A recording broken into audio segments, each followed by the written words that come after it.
to be like Jesus. God's grace needed to polish us. June 9th. Therefore you shall not oppress one another, but you shall fear your God, for I am the Lord your God.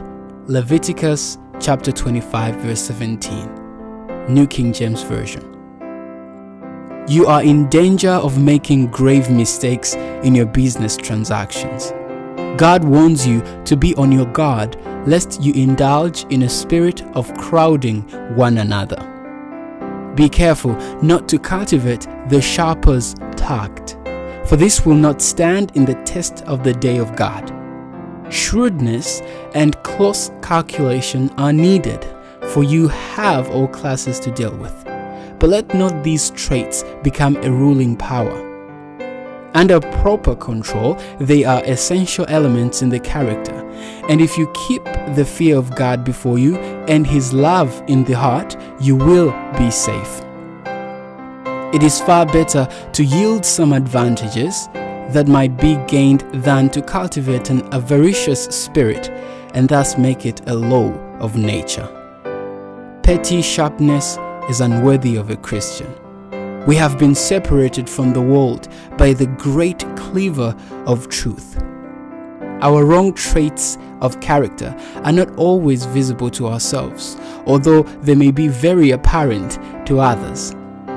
But time and circumstances will surely prove us and bring to light the gold of character or discover the baser metal. Every base thought, every wrong action reveals some defect in the character. These rugged traits must be brought under the chisel and hammer in God's great workshop, and the grace of God must smooth and polish before we can be fitted for a place in the glorious temple.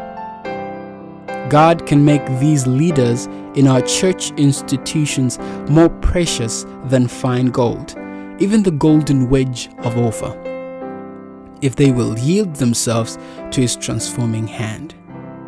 They should be determined to make the noblest use of every faculty and every opportunity. The Word of God should be their study and their guide in deciding what is the highest and best in all cases.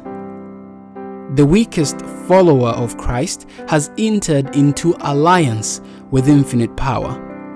In many cases, God can do little with men and women of learning because they feel no need of leaning upon Him, who is the source of all wisdom.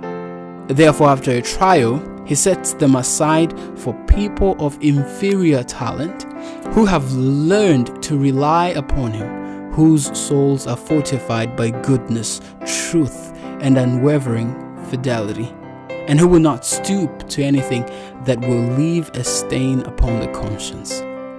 Testimonies for the Church, Volume 4, page 540 and 541.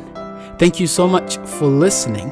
Hope to see you tomorrow for another devotion of the day.